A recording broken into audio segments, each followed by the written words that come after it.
Hello guys, welcome back to the channel. Approaching 2 years of the Crew 2. I think officially the release date was 2 years ago today. Although we started playing a bit earlier because the standard editions, they could play on September 14, aka today. But if you had Ultimate Edition, you could play 3 days early access. So we started on the 11th. So one of those 2 days is sort of the anniversary date. We are now 2025, obviously 2 years later. So it's 2 years of the Crew 2. And so I thought I'll do a quick video about it. Sort of after 2 years, what are your thoughts on it? So what do we have to talk about? Is in-game features, I guess. Sort of giving an overview of what's going on and what I think about it. Let's start with the playlist. We will put some footage from some streams from the last couple of days that I did. We'll roll some videos from that. But let's start with the playlists. The playlist in general, every season. A season is 4 months. They're usually at 2. I think there was 1 or 2 seasons where we only got 1. But most of the time we are getting 2 playlists. Normally they just put them in the game and you do your thing. Do you want to take a month to finish that thing? Fine. Some people only finish the events. Some people finish the whole thing, including side activities and challenges and even custom mode. Me personally, I play the events. When the playlist shows up, I play the events. I do the skill test, take the pictures. I do those 25 to 30 challenges. I think in the latest there are even 40, but normally it's somewhere between 25 and 30 for most of the playlists. You do those challenges, they're not that hard to do. And then the custom mode. I completed a few playlists completely. In other words, I also did the whole custom mode, but then I start thinking like, what's the point? With the custom mode you earn prestige tickets, which you can then use in the prestige shop to buy cars, which you can win in the summit. In case you missed it, you can win it 3 seasons later again, in such a way that you can, with your prestige tickets, you can then buy that car. But the prestige shop is always 3 seasons behind, which pretty much means 1 year. Because the season is 4 months, 3 seasons. Like for instance, in my case, from all these summits, I always got a platinum reward car, except for one, which was December last year, around the holidays time. I did not play. So I missed, for instance, that Bugatti Barchetti Velvet Edition. So then you have to wait till that was a season 5 car, so then you have to wait till season 8, which is next November, and then that thing will come in the prestige shop, and then I can use my ticket to buy that. I'm okay with that system because that at least gives you somewhat a feeling that you're playing for something when you do the summit. Not like that they next month they put it in the shop, then there is no point in playing the summit. So you have at least, in a way, if you get a platinum car in the summit at the end of the month, it's always the last week of the month usually, the summit where you can win the car. The other summits are more for vanities and things like that. First week, let's say in a normal month where you have 4 weeks, there are some exceptions of course, where months have 5 weeks, but normally a month 4 weeks, then in the first week you're playing for a new vanity. In week 2 and 3 you're playing for vanities which were already in the Crew 2. And then in the last week you're playing for the car. So I am now at that point where I'm just playing for the car. But so you do those summits and then that's all fine. And then you have those cars, then there is not much point in doing playlist custom mode. Unless you just want to do it, because I'm more of a person, I like to have a goal at the end of the ride. If you put time and effort in it, there should be some sort of reward. Yeah, we are getting rewarded tickets, but you can't use them. There's nothing you can buy in that shop. If you've done the summits all the time, in my case I've missed one now, but let's say I didn't miss that one. There are many people who did every summit and have every platinum car of the last 2 years, they can't buy anything in that prestige shop. There's still a bunch of people missing vehicles from the Crew 2, from exclusive vehicles from the Crew 2, from the Summit there. Why don't they put that thing in the prestige shop? Then people put all these Summit, the Crew 2 cars, put them in the prestige ticket shop, then people can buy whatever they were missing. Like for instance, in my case, I'm missing 4, I think now. I'm down to 5 vehicles. 1 for Motorfest and 4 from the previous game. They haven't brought them back yet. So now we have to wait till eventually they will put it in a main stage, or they will just drop it in the shop at some point. That might also be a thing. Not much point in doing the custom mode for me in the playlist.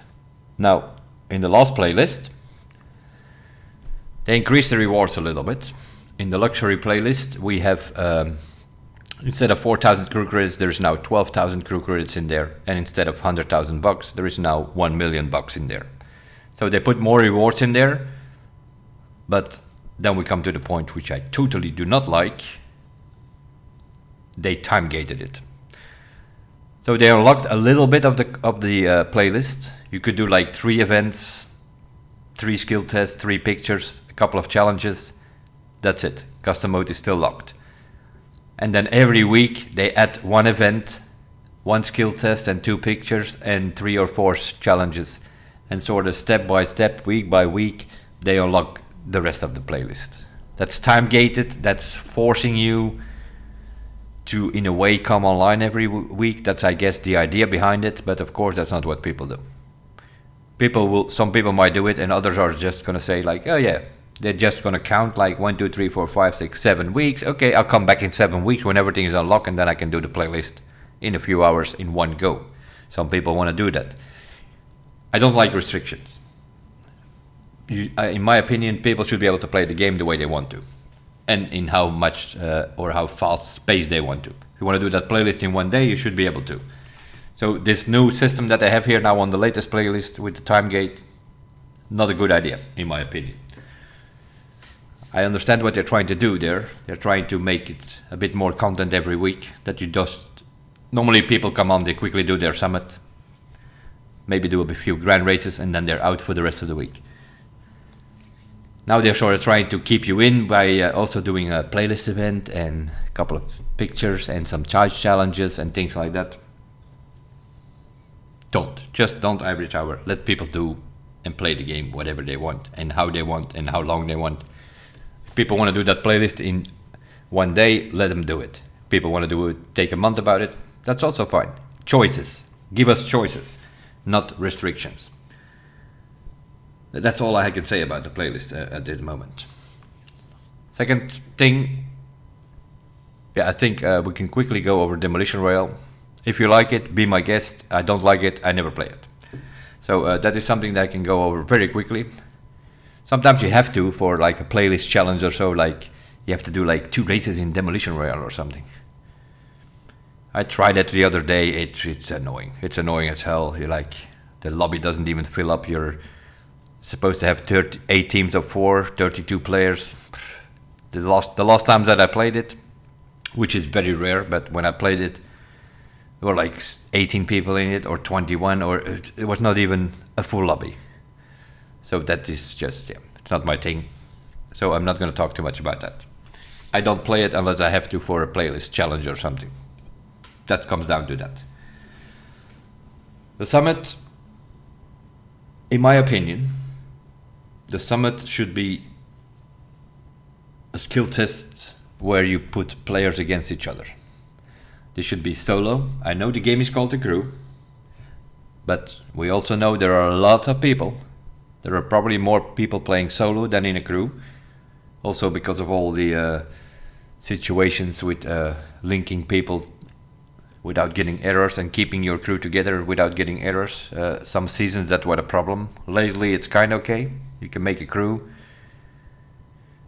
Problem there is in-game notification. You just should be able to get an in-game notification where it says like, okay, deploy, okay, accept, and you're in a crew. No.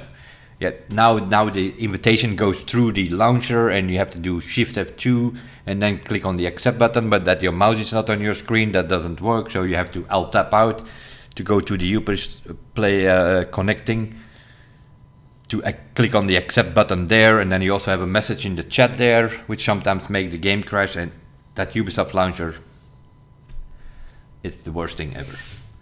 Why not just like in the previous game, we just got a normal in-game comment. We were playing in full screen. We had an in-game notification popping up like, hey, this guy invites you for the crew. You open that invite, you press OK, and bam, you're in a crew. Now you have to go out. So playing in a crew is already a bit of a problem. Anyway, back to the summit. This should be, in my opinion, this should be a solo thing. There should be a leaderboard where you play solo in every of these time attacks and a couple of skill tests. That's it.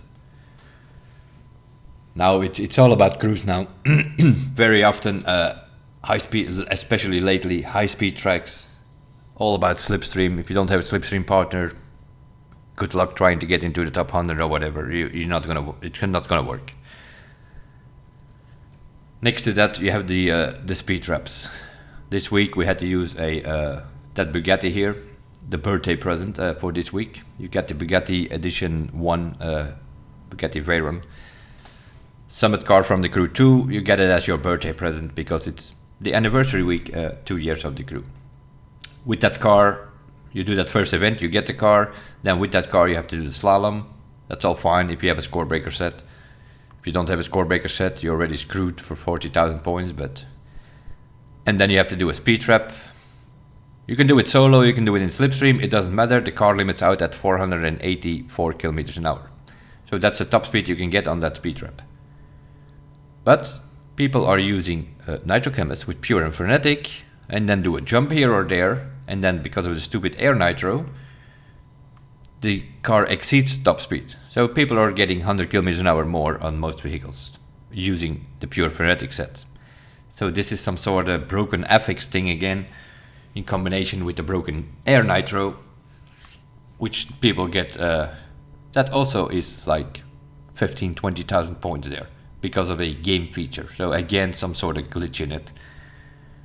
So now you need to get an extra nitrochemist set with pure and frenetic on most of the vehicles, because every week they force you vehicles, which is also after 2 years something that I totally do not understand. If you do that in the beginning when people don't have many cars, I can understand. But after 2 years, people either have the car or they have more than enough money to buy whatever car. In game, making money is not that hard. So this time it was, I think all of the events were forced. Back in the day, you had sometimes you had one forced vehicle. If there was a car to win, then you could drive in the first event, you could drive that car that you could win that week. And then they gave it to you. So that was a sort of loaned vehicle, or in other words, forced. The problem with the forced is that it's not your car. Everything is locked. You can't put on yellow parts, okay, fine, but you can also not change anything on your pro settings. Well, dear Ivory Tower, whether you play on a wheel, or on a controller, or on a keyboard, those are different settings. People play on a keyboard, they can't drive with controller settings very often that understeers, or the other way around. That doesn't work. The settings are not the same for people playing on different devices. So if you lock the pro settings, that's one thing. So people can't use their own settings. Next to that, you have the fact that you get this car with depth tuning.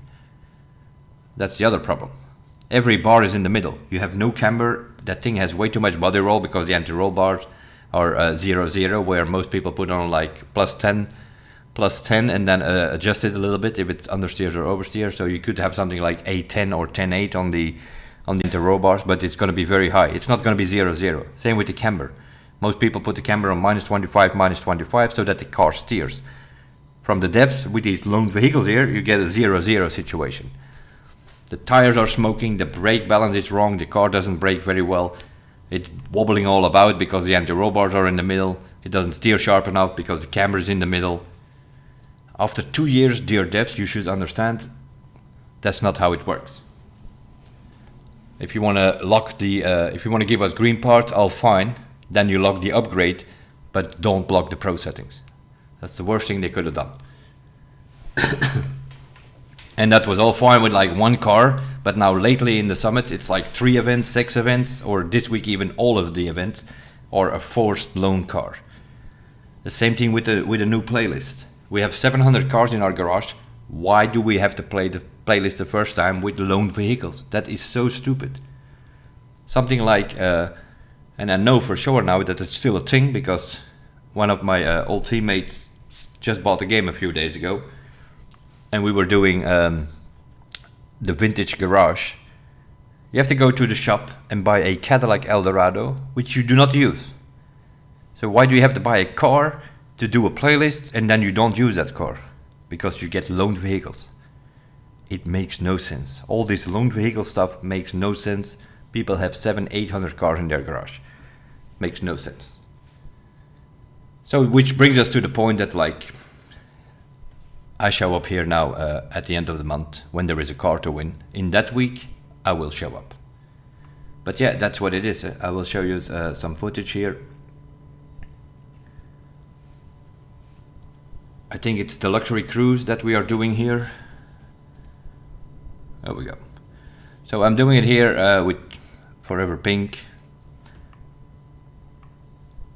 She's familiar with the Crew franchise. She's playing already for a time, but she doesn't know all these routes, and then she did like a time of 4:14. So we did, in this case, you need to deliver this car. We did it a bit in slipstream, and you already see what the problem here is. I think she had like a time around 4 minutes or whatever, or 3 minutes or whatever. So we end up here with something like 2:40 or something. I think she did solo like 4:14. So with a bit of slipstream on the highway, we cut off like half a minute for her, basically. At 2:39, she's a bit behind me, so she has probably something like 2:40. So yeah, once again, proven that it's all about slipstream now. Even events like this where it's not even a time attack, you just have to deliver the car with at least some health on the bar left. Let me close this one. There we go. So yeah, summit. I'm now at that point where at the end of the month there's a car to win. I will do the summit. The other summits, maybe when I feel like it. If not, the first 3 weeks I don't do them at all. That's also an option. Not interested in all these cartoonish vanities, which most of the time you can win. Especially week 2 and 3, they are the Crew 2 vanities. There's a very good chance that we already have those. So there is that. Which brings us to the main subject of this video, I guess. What I do the most now, after 2 years, is the pro racing and other modifiers, aka Grand Race. Grand Race, on the core of the thing, they haven't changed much in the last 2 years. They added some modifiers. They came up with some, every season they come up with some new routes. That's about all they do on this thing. And that is also okay in some cases, but some of them are questionable. I find personally that I might not be the best driver. I drive on keyboard, I drive automatic gearbox, but at least I try to keep my car on the road. Try to go for a top 5, preferably a podium. And I have about a 10-15% win ratio, I think. Something like that. I've done maybe 2,000 races in Grand Race, and I won 300, 350, something like that. So 10-15% win ratio, sort of the kind of driver that I am. But then if you see what happens on that stuff, then I think that I'm slightly getting more and more convinced that we need no collisions in every lobby. It is just the average driver in the Grand Race is either intentionally or non-intentionally not braking. They are not braking, they're not slowing down for corners, which means you get mayhem in every corner. Some might be kids who like just intentionally ram. Others are people who are just getting pushed into you. They can't. It's not even their fault. It's a mayhem, and the average driver on the Grand Race lobby cannot drive side by side. Even on a 4-lane highway, they are zigzagging all over the place because they have too sensitive sticks on their controllers, or they are trying wheel mode and they can't actually drive with it, or something like that. I don't know. You see people zigzagging on a 4-lane highway because they can't drive straight. So if you then have two cars driving side by side, I'm okay with that. Driving side by side, and even if you have like a bit door-to-door action, that's fine, as long as you don't push people out. You can touch a little bit, but don't smash into people and push them out of the track. The average skill of the average player or the random player in these lobbies is just, I don't know. In my opinion, it's not good enough. Which makes you come to the conclusion that after 2 years, I think it's slightly time that they put all of these lobbies in no collision. And then they put up some modifiers, like this modifier here. We'll do some footage of this. We'll do a race here. This is from last weekend. Pro racing. What does that mean? That means that you are forced to drive in cockpit view, which some people don't like already. There is no nitro available. You don't have a minimap. You don't see your speedometer. So you need a bit of track knowledge. But the biggest mistake in this, I could get used to it. It's like, I kind of like it, this modifier. But the biggest mistake here, of course, is they did not put the collisions up. So what you're going to see in the beginning here is a bunch of mayhem. People are not braking, they're pushing you, they don't know where they're going. Like here, I slow down a little bit, turn into the corner, bam, get pushed behind already.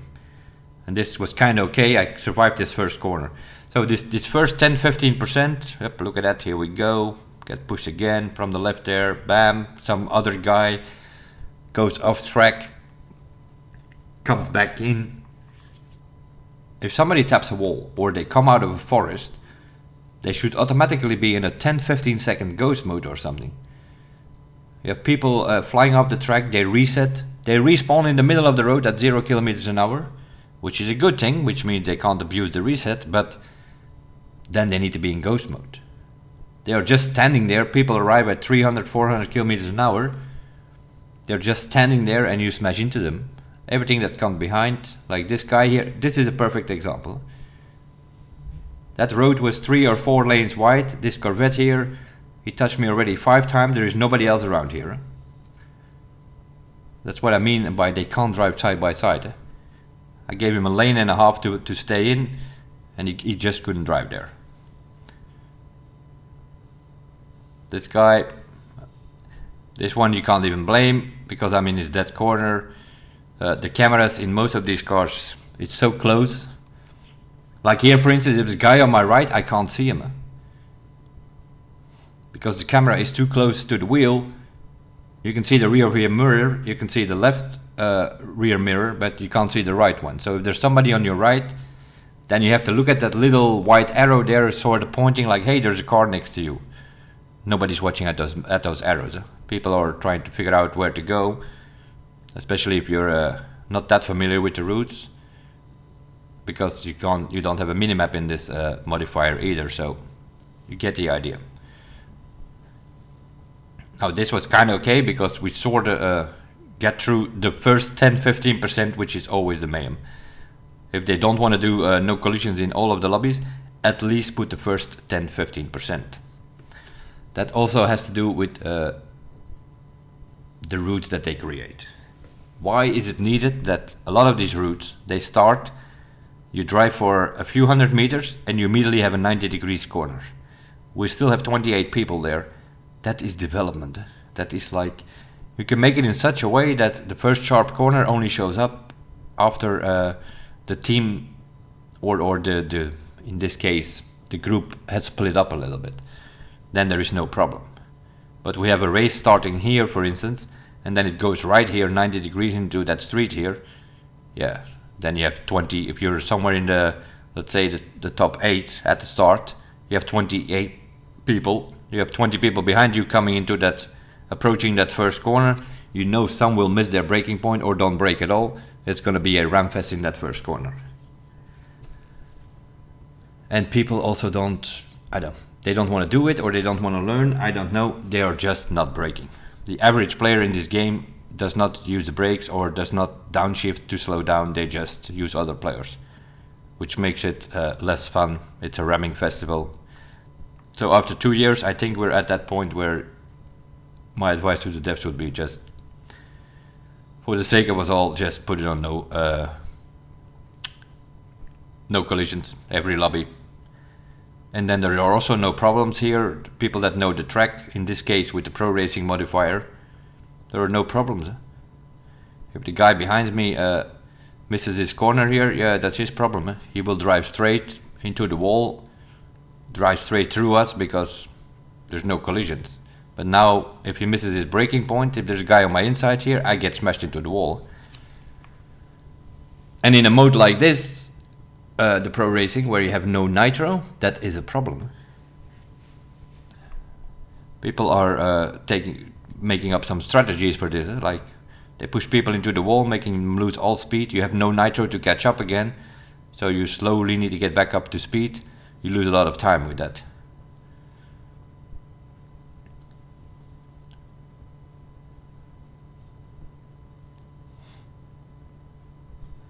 Like in this case, there's a guy 2.3 seconds behind me, but he still has some people behind him, so he probably goes slower through the corners. So if you have a good start here in this mode with 1 or 2 cars, you're probably gonna finish at least 5, maybe 10 seconds ahead, because you sort of have free air in a way, and the other ones are busy bumping each other in every corner. Oh, there we go. We're 3 seconds, 3 corners further, and we already gained like 3.5 seconds. Not because we're that fast, because just we are driving by ourselves here. Nobody's bothering us, so we can take our line, our corner line, our braking point, and on the other guys, 2, 3, and 4, you can see the time show up there on every checkpoint. 6 seconds, 7 seconds, 9 seconds. They are still close together. So on that corner there, the 6 and the 7 seconds guy, they are probably gonna smash into each other. And so this is all about your driving line, approaching corners, getting through it, sort of outside in. Go outside, you turn inside, go back to the outside, go on the throttle, because you have no nitro, so you need to keep more speed in your corners. Like here, for instance, yeah, that's probably not a shortcut now that I think of it. It is normally, it's a bit of a jump, you boost a little bit there on that jump, but in this case, we don't have boost, so probably it was not even a good idea to cut that corner there, seeing we had no boost in this modifier. And now you can see that the guy behind me he's still 5 seconds, he sort of got away from the other 2. So now he also has free air, so he probably will sort of stay on that same amount, or maybe if he has a faster car, maybe even catch up a bit. I'm in the Bentley here, so if he's in the Gordon Murray, he might actually catch a little bit here and there.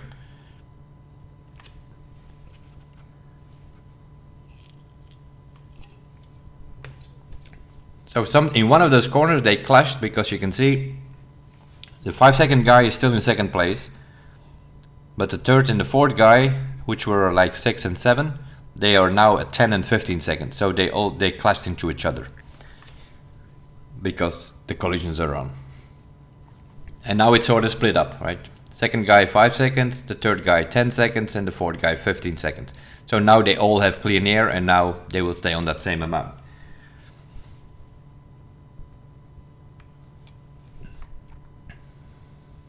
There we go.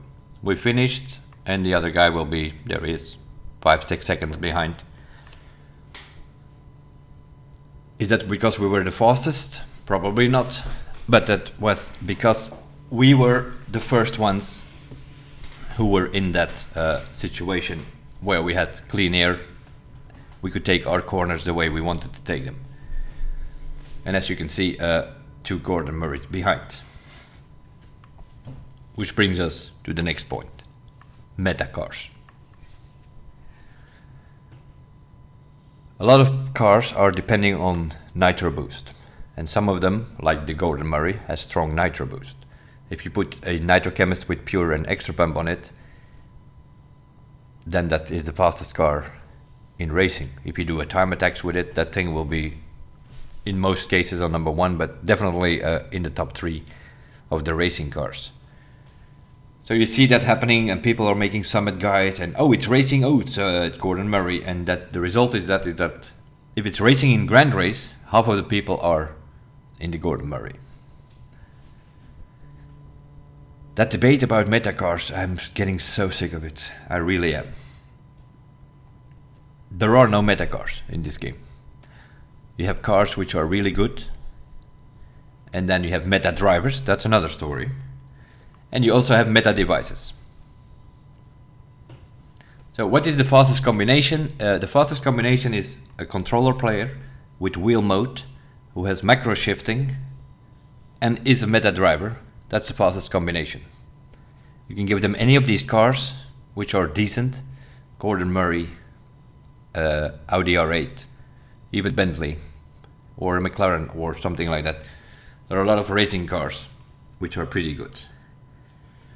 The only thing where the Gordon Murray comes in is when you have, like, let's say 5 sweaties, 5 of those meta drivers with meta settings and whatever is the meta in the game. In other words, wheel mode and macro shifting, or at least manual shifting and wheel mode. That's the meta in the game. And if you have 5 of those top drivers, they're gonna drive Gordon Murray because they know the other one will also drive the Gordon Murray. But the problem that I have is, like, these copycats, the ones who are not driving so good. That Gordon Murray, for instance, is not that easy to drive compared to some other cars. You have the same in hypercar with the Agera. See a lot of people in the Agera which should not be in the Agera. They're all over the place with that car. It's a bit of a handful to keep on the road. Some of them totally don't have any settings on it. That also is also a problem, of course. Settings. Don't just copy settings. We come back to what I said in the beginning. Keyboard drivers, wheel drivers, controller drivers, there's different settings. If you drive on a keyboard or on a wheel, don't go to a YouTube video and copy settings from some guy who is driving on a controller. It will not work for you. And I think that's what a lot of people are doing. If you see some of them drive, then you think, like, what's going on with your car? This is like, you see people sliding all over the place through every corner in a Gordon Murray. That should not be the case. The thing has good enough braking to slow down on the corners, take the corner, accelerate out, strong boost to get away out of the corner. You should not be sideways. The same with the Agera. You need to be a bit gentle on the throttle in some corners because the Agera, as I said, is a bit handful. If you can't handle that car, then take something which does handle. A more easier car, something more easier to drive. You very often see those as well. It's like the Cento Dieci because it's easier to drive than the Agera, and it still has decent speed and handling. It's way more easier. It's the same in if you have problems keeping that Gordon Murray on the road, take something like an Audi R8. It's way more grippy. It's way more stable on the road. It still has decent top speed. It's pretty decent. Now, if you put yellow parts on that thing and you do it on a throw it over a track with not too many corners, then it probably will not be that well. But on other tracks, the R8 is actually going to be somewhere in the top 5 of the racing cars. And the same goes for every class. But I think people forgot something over time. And that is that in Grand Race, you are driving so-called fair PvP. And that means you don't have yellow parts with nitrochemist and whatnot. You don't have at all.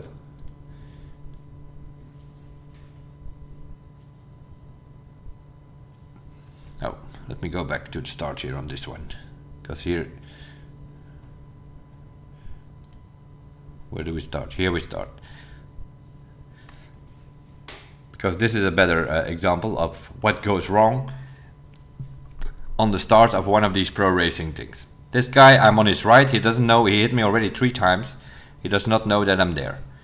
Over here, I have nowhere to go, get pushed to the left, get pushed to the right. somehow survive this corner, and then the next corner you will see like what's sort of gonna happen.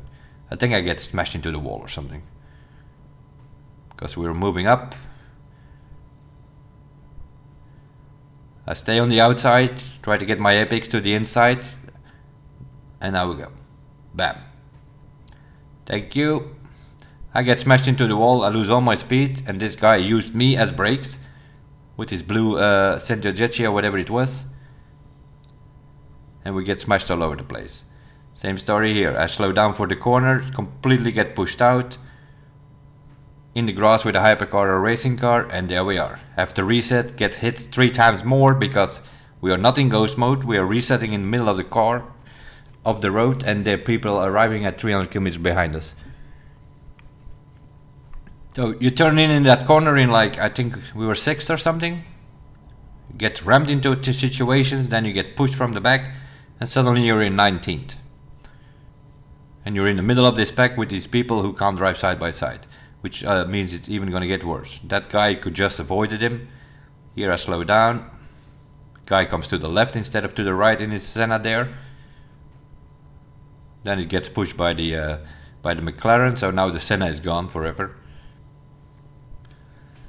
So yeah, here you, although we're in cockpit view, you don't see it very well, but we've been all in that situation where you get pushed around the whole time.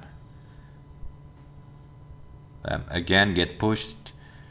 This time I could avoid that Audi, but could have been worse. So you're like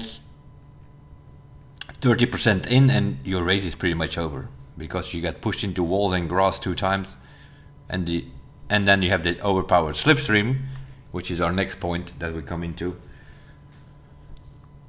I'm okay with a little bit of slipstream, let's say on straights. But that thing is, look at this, I grab his slipstream, that guy does not stand a chance. We grab the slipstream from these two, I just got sucked into their bumper. It's way too powerful. That thing is way too powerful. A little bit of draft on the highway, I'm okay with that. That needs to be reduced with at least 20 to 50%. It's way too powerful. And then we come to the most annoying point, is the slipstream in the corner. And that's what happened there. You see those 2 guys in front of me, they drive through. They are actually out of the corner. I drive into that corner. I get sucked in the slipstream, and then the draft bump, which is the opposite of slipstream. It's from, you get like some draft from people behind you. So I have like draft there from 3 people. So you constantly have to look on your minimap. In this mode, that's not even possible because you don't have a minimap. So you don't know what is behind you. Like here, there's a guy next to me. There's nowhere in this game that indicates that that guy is there. Sometimes you have these arrows, but that's not the case in this case. Here you see a lot of people coming together again. Why is that? Because they took the corner with 4 or 5 of them. 1 or 2 flew out of that slipstream. Slipstream in corner is a bit of a strange situation. It's like, after 2 years, I think I'm sort of at that point where I think that they have made some sort of detection zones. And when you approach a corner, that's the beginning of the detection zone. Like here is the detection zone. You go out of it, and here it stops. So it's like every corner is a detection zone, and the system sort of with the crossplay and the desync and everything like that, it's always like 2 seconds behind, or the thing keeps hanging there for like 2 seconds. That's what I call like the corner cloud. It's like some sort of slipstream cloud which keeps hanging in a corner, and you drive into that corner and you drive into that cloud, and suddenly your car understeers and you go straight into the wall. Not because you have an understeering car, because you know you have done your settings, the car doesn't understeer, it steers in properly. But when you come into that slipstream count, you're still gonna go straight. So when it comes to slipstream on a highway, that needs to be reduced. It's way too powerful. And on the corners, they need to get rid of that. They need to get out of these detection zones. That needs to get out of the game. How many times you fly out of corners because there are guys behind you? If you don't pay attention to the minimap, you don't even know they're there, and you get drafted into the wall because they're behind you. That makes no sense, Ivory Tower. In my opinion, but that's my personal opinion, there should be not any slipstream at all in the game.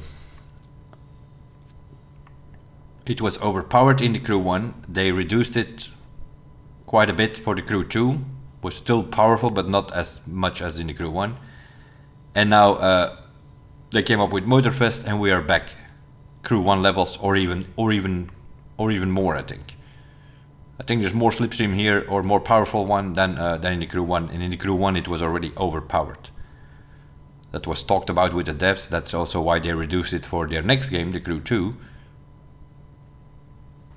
But that's also something that I meanwhile sort of have figured out, or at least in my mind, is that whoever developed Motorfests, there were not many of those of that team that were involved in the Crew 2, I think.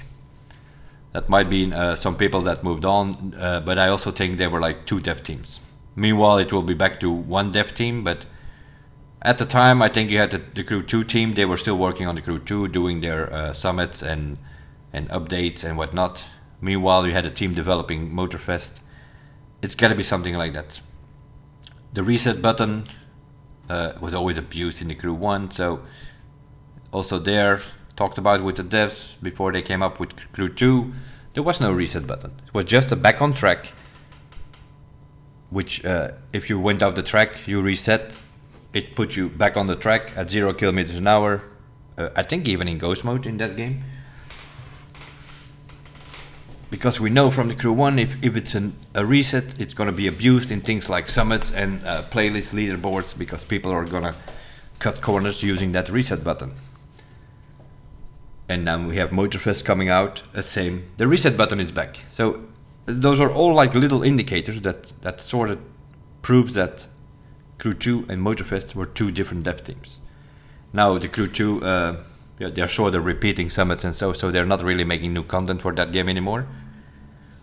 So now probably the teams are put back together, and they're now all working on Motorfest, and then making sure that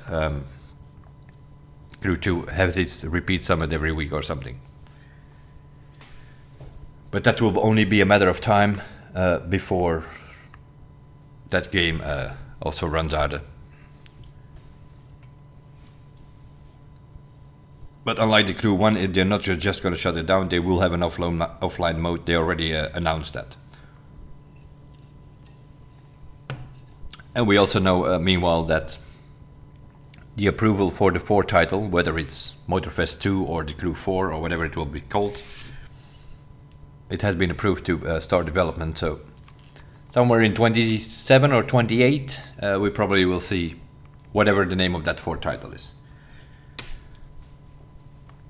So whenever that thing shows up, more than likely they will keep Motorfest alive and then shut down the online servers on the Crew 2, would be my guess. But there will be an offline mode so that you can keep playing the Crew 2 for those who like it.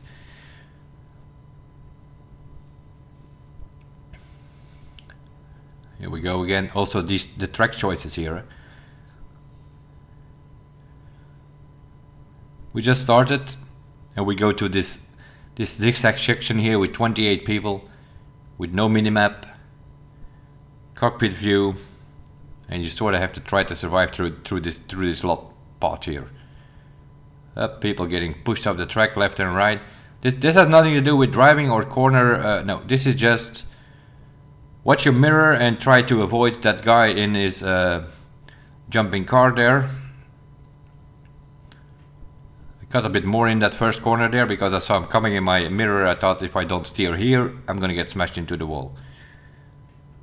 His focus guy is all over the place. Turns in, although I'm on his left, doesn't see me.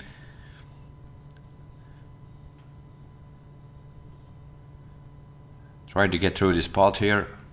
Yeah, you will not hear the sound of the game because I muted it. Because this is footage from a stream. We were actually talking with some people in Discord.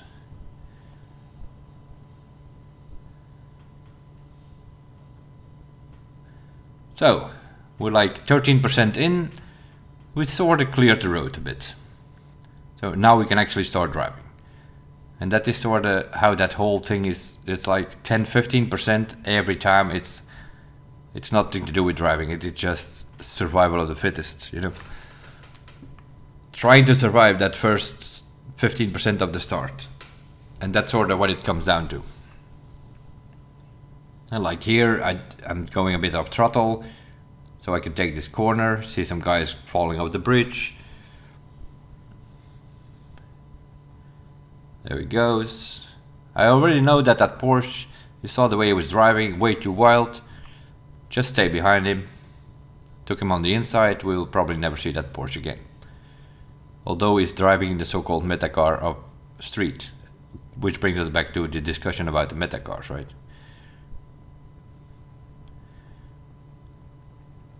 We're just in a little mini here, we are overtaking Audis and Porsches because they're all over the place. Look at this guy. Eventually he decided to go around me, but you saw him sitting on the inside on a corner which goes to the left. He's never gonna make that corner.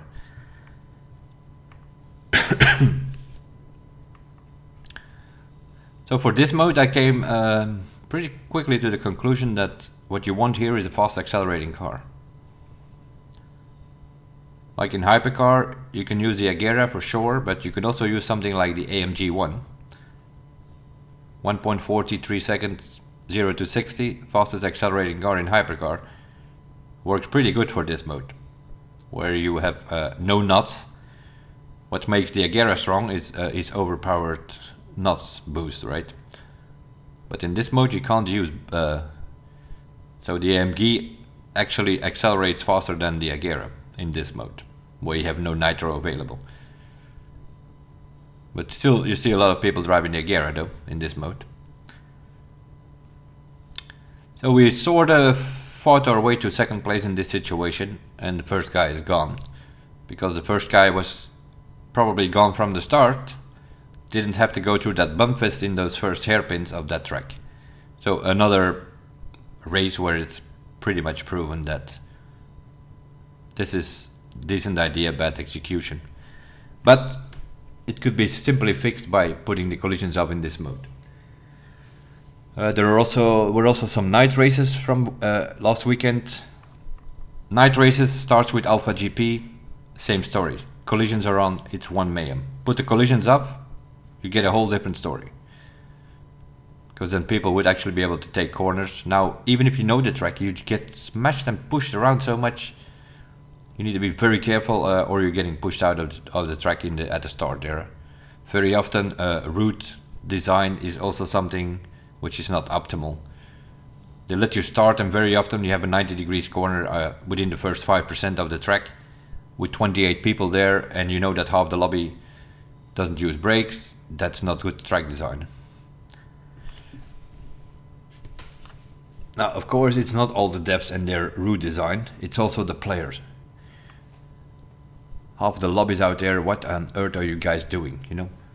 You know the tracks by now, you know there's a 90 degrees corner, slow down for that thing. We see more and more people doing it, but still, there's still half a lobby which does not slow down or uses brakes. And that's a big problem. Like this pro racing modifier here. It would be pretty good races you could, if you like here, I would not finish in second. I'm like, that was a very bad corner there for my part. But it doesn't matter, because you fight in the beginning, sort of to get some clean air. Guy in first is 5-6 seconds ahead of me. The guy behind me is also 5. You sort of have some sort of 5-second gaps in this thing, where people are sort of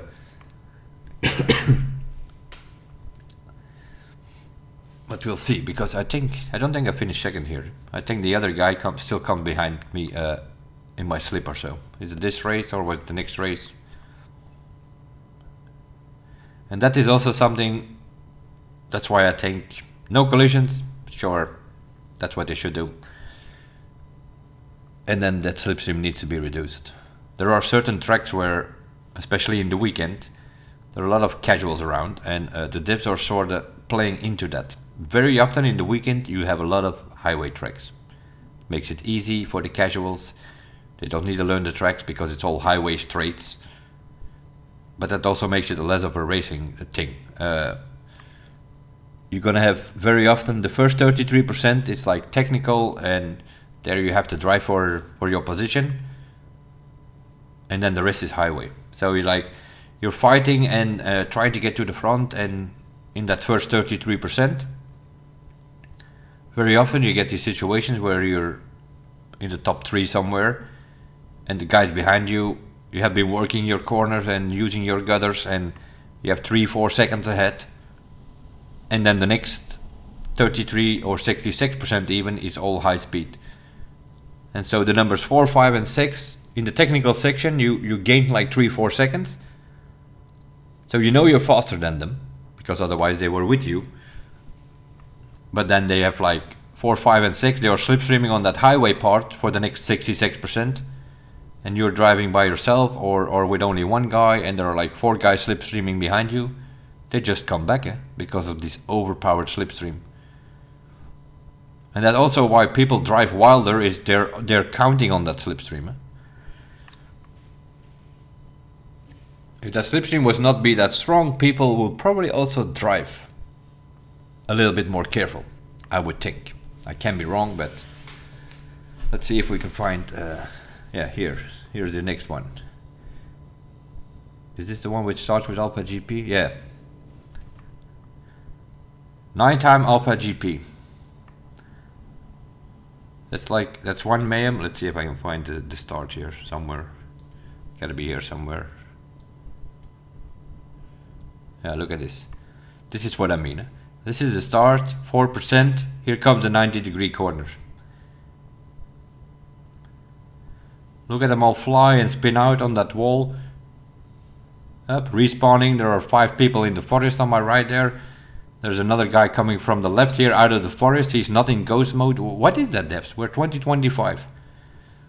Somebody who hits a wall or comes out of a forest or resets should be in ghost mode for at least 10-15 seconds. So that whatever comes behind him can just drive through him, and it's not their fault that he was coming out of the forest. So the people coming behind should not smash into him.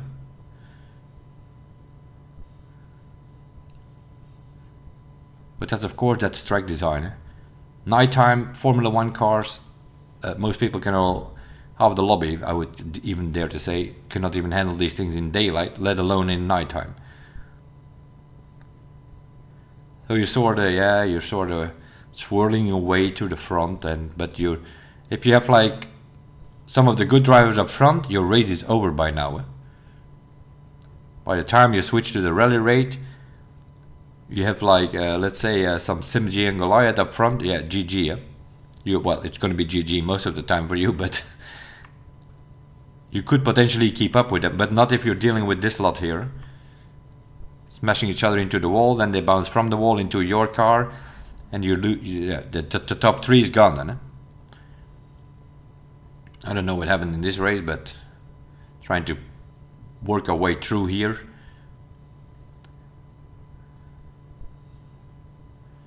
I see 1, 2 and 3, or 1 and 2, or at least, no, there are 3 actually up front there. You can see it on the minimap. There are 3. They're working together by the looks of it. So in this whole section, it's probably over for us. It has nothing to do with this section. We're probably equally fast on this raid part, but that's because you had to go through that bumping fest there at the night race with the 28 people there, of which 10 or 12 of them cannot actually drive the Alpha GP, and definitely not at nighttime.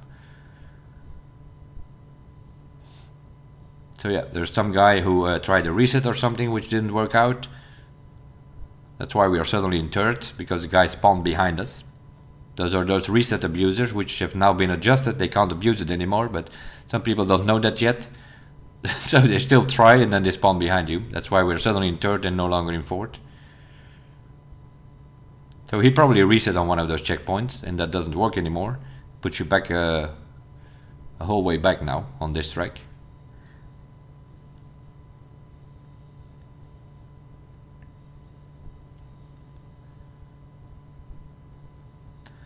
So we're slightly working our way through, but if you have some, like I'm driving on the EU, like in the afternoon or so, you have the French teams.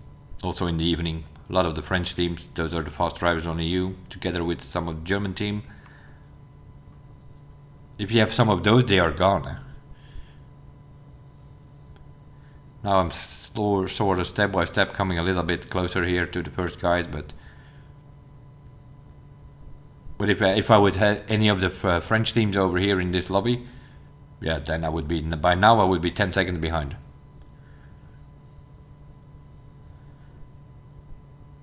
Not that we can't keep up or so, but it's just, you need to get your way through that bumming pack there in the beginning, and that's what it is. Huh? Where did we eventually got, like, trying to get through them? I think we switched in 8th position to the rally rate. So we're constantly fighting, not like, it's not proper racing. Huh?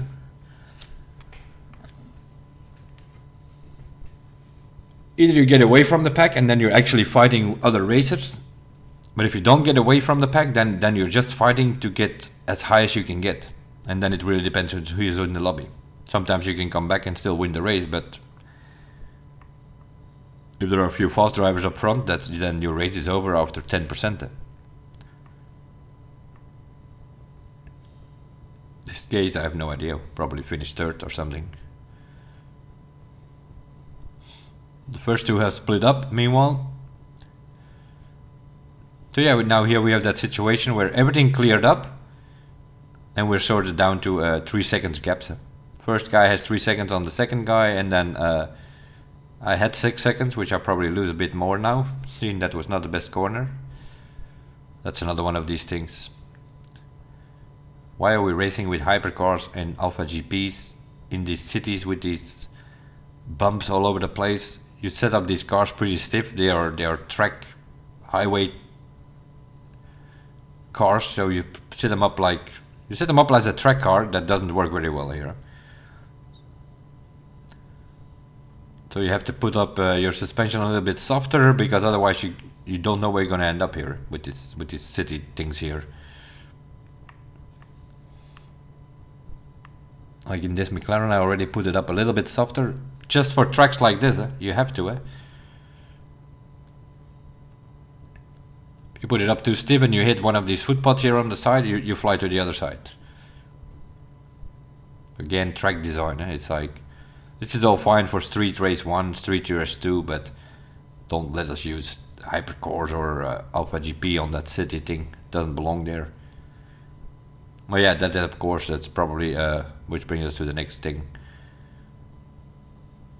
The map. Coming from the Crew 1 and the Crew 2, where you had a scaled down version of the USA, 2,000 square mile. If you drove around the map, that took you about an hour and a half, something like that.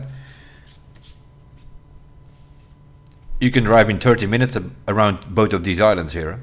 Very small. This was sort of this island for 1 year, sure. Then they added Maui. We are now 1 year later. There's still an island on top there, which I am assuming they will announce in the showcase on October 16th. I'm assuming they will announce a year 3 pass. They will announce a 3rd island and some other stuff probably. We'll see. Fergus gave us a video the other day where he said that there will be the Crew Motorfest showcase on October 16th. Bigger than ever, or whatever he says. Not sure what that means though, but we'll see. So yeah, this is sort of, I'm gonna leave it at this.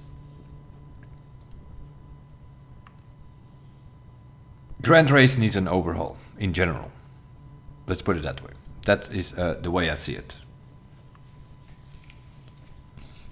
The slipstream needs to be reduced. It needs, if possible, if it is with detection zones, then they just need to get that detection zone in the corners. They need to take them out. Because I think it's with detection zones. So if it is with detection zones, then they could take those corner detections, just take them out, and only leave the detection on the straights, and then also reduce it there. Because also on the straights it's way too powerful. You could be 200-300 meters behind a guy on the highway and you just get sucked into his bumper. That's how strong it is. We're not talking about 50 meters or no, we're talking about 200-300 meters behind.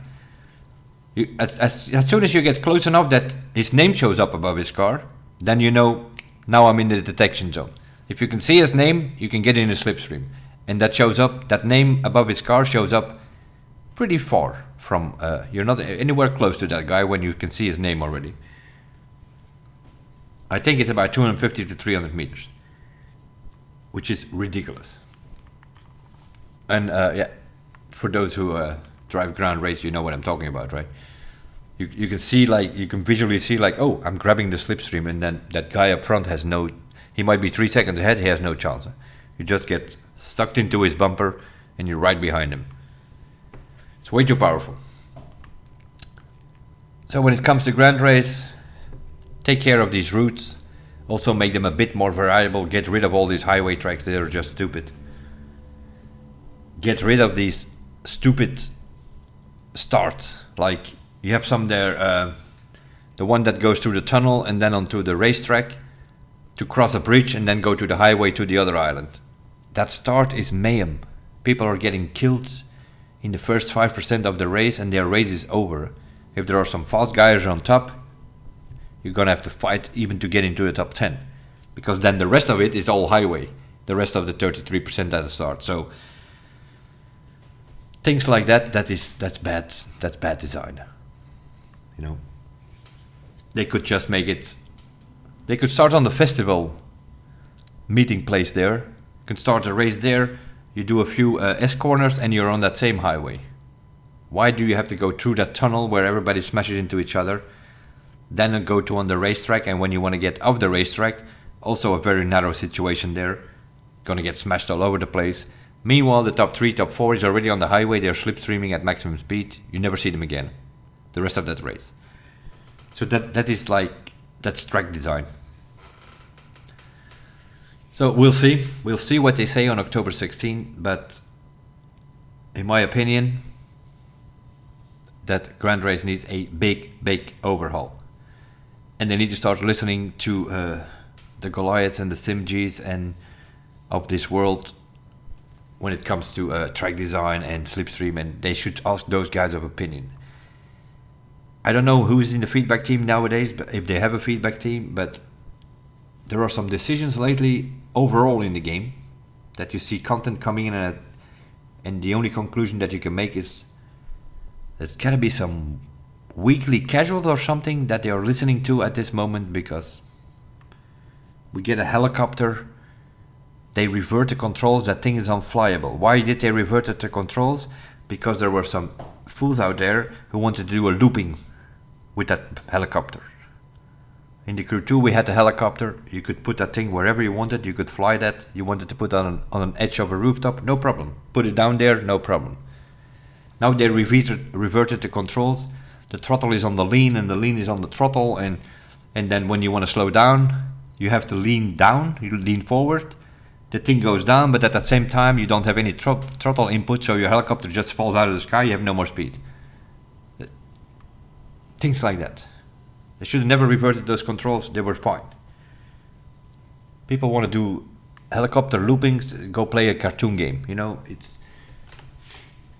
Same with the bikes. What did you do with the bikes? In the Crew 1, they were competitive. They had maybe 20 kilometers an hour less top speed than the cars. Now they have 60 and 70 kilometers an hour less top speed. They are not competitive. Next to that, they have something done with the driver on that bike, and something was not visually, it didn't look good enough. Some casuals complained about that. To make that good look on the bike now, that the result of that is now that the bike does not steer in anymore. That has, because they want, some people want that driver to sit perfectly on his bike or perfectly lean in corners. It looks ridiculous now, and your bike just goes straight in a corner. If you go look at some footage from the Crew 1, I'm pretty sure there are some people have footage from the Crew 1 still, from things like a Crew Time Attack or so. You will see people using bikes, they could lean in. They almost had the same top speed, they were competitive in this game. You can do a modifier in Grand Race with bikes only, that would make sense. I think they done that already a couple of weeks ago. That makes sense, because then everybody's fighting with these bikes at the same problem. But now if you take a bike in a collision lobby, then you're already screwed. But let's say it's a no collision lobby, you take a bike, you have acceleration is faster, Then you come to a corner, you have to slow down way more because the bike just does not want to lean in anymore, like it did in the Crew 1. The Crew 1, you could take a corner as good as a car, almost. You have faster acceleration with the bike, so it was normal that they gave it like, let's say, 20 kilometers an hour less top speed. I think a racing car in the Crew 1 did like 460, the top cars, and the bike was doing 445. But because of the faster acceleration, coming out of corners, the bike would actually keep up. In this game, yeah, you're a joker if you drive on a bike. The cars in street are doing 390 to 400. The bike can do 335. The Honda CBR, which is the best bike in street. In racing, it's the Panigale. That thing does 360 or so. The cars are doing 430. What is that all about? Those are all of these things. You know, one thing they have changed because the bike driver was not sitting perfectly on his bike or whatever. So they changed it for visual reasons, but it has an effect on the handling of the bike. The helicopter, they changed it because some kids wanted to do loopings in or whatever. Now they reverted the controls for no reason and the thing is no longer flyable. Things like that. That tells us that the Crew Motorfest and the Crew 2 dev teams are different. Because the Crew 2, they knew that was a problem doing loopings because that would change the handling and then they had to reverse that, so they didn't do it. So you could fly the helicopter wherever you wanted, you could put it down wherever you wanted. That thing was very, very well flyable in the Crew 2. Motorfest, it's not. The bikes in the Crew 1, they were steering way better, they had more top speed, they were competitive. This game, they're a joke. All has been changed for more for visual and fun effects than actually for driving, but you're still making your game and you're still officiating it on your website as a driving and racing game. I think you should put the focus a little bit more on racing and driving. And that also goes for the Grand Race. That thing needs an overhaul. That thing, there are way too many cosmetic things playing around. Artificial things which are nothing to do with driving. Air nitro, slipstream, all that kind of bullshit. Get it out of there or reduce it. And then you don't have any of these problems. Collisions, either you come up with a penalty system, you slow down people who hit a wall or who hit other cars. Definitely make them ghost mode so that whatever comes behind is not getting sacrificed because there's a guy in the middle of the road respawning. Or you just make every lobby no collision. Personally, I don't mind collisions because I can drive side by side with somebody, but a lot of people in the lobby who can't, that's pretty clear after 2 years. So I think we're now at that point that the best solution for all of us would be make it no collisions, every lobby. And if you want to ram, go play Demolition Royale. Let's leave it at that. That's a good note to finish with it. It's about an hour video ranting and babbling and, well, not ranting, it's just giving my opinion on the different aspects of the game. To summarize it, playlists, let us use our own cars instead of this loan thing and get rid of that time gate. What's going on with that time gate? Let people play at their own pace. If they want to do the playlist in one day, then you just let them. Instead of doing these weekly unlock events, that's just stupid. Demolition Royale, if you want to ram, have fun. It's not my thing, but some people might like it, although not many of the community are playing that though. But it's there, so those who like it can play it, no problem. Summit should be it should be a battle between the players all over the world. 1v1s in a way. In other words, that lobby should actually, instead of opening it up for crews, every event should be restricted for solo. The summit is more or less a solo thing. Now we have people getting good scores who can't even drive a car. That makes no sense. But just because they have 3 friends in front of them slipstreaming, they actually get a good score or a good time. That's not how it should be. This is a weekly competition, as they call it on their website. It should be 1v1s, so everybody for himself. You could do a playlist event in a crew if you want to play with your friends, that's all fine. But the weekly competition in a summit should be about solo play. Should not be involved any slipstream or whatsoever. And the Grand Race needs a big overhaul. But we'll see. So far, I feel that they haven't listened much to the Grand Racers. Because you can see other videos on other channels, they're pretty much saying the same thing. And they are so sick up with the collisions now that sorry, that they are asking for private lobbies. Now, I don't think that's a solution either. That's my personal opinion, because what's going to happen then is you're going to have that the good drivers, they're going to go into a private lobby on a Discord, organize some tournament or something, and the public lobby, whatever is left on the public lobby, is going to be one ramming festival. It's going to kill the public lobbies totally. And the good drivers, you will not be able to race against them because they are doing private lobbies on their Discord with invites, and they're not gonna invite John Doe and Hupple the Pup. No, they are gonna invite drivers who they know that they can drive side by side and have a good race with and fight for first place. They're not gonna invite some people like in the random lobbies where they try to keep up and then they ram you out of the corner and things like that. So which means that you're gonna have different Discord private lobbies. They make like, hey, Saturday or Sunday evening at 8 p.m. up, and they're all there, and then they see how many people they have, and then they split it up in 1 or 2 lobbies, and that's it. They're gonna be racing for a few hours on private lobbies where nobody can join, and the public lobby will, whatever is left, it will be in the public lobby. I don't think that's a solution either. I understand it's interesting for some content creators who want to do or organize tournaments, and so I get it. But that's going to kill the private lobby. It's going to kill the Grand Race in general. Except for those private lobbies. It's going to turn the normal public lobbies into demolition realm. Even more than it is already today. So I think it's better to overhaul the Grand Race and make different changes so that the things which annoys all of the racers, that those are getting filtered out, like the ramming and the slipstream, and there are different solutions possible. You can make no collision lobbies. You can reduce that slipstream, take it out of corners, or you can come up with some sort of ghost or penalty system. If you ram a wall, you get ghost mode. People can drive through you, behind you. Not their fault that you drove into the wall. Or you slow down a bit. And if you get slowed down with like, I don't know, slow you down for like 3 seconds, if that happens a few times, you're gonna change your driving so that you don't drive into that wall anymore.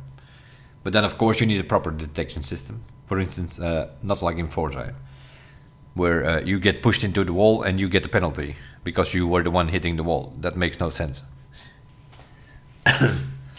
Somebody drives into you, that one needs to get penalized.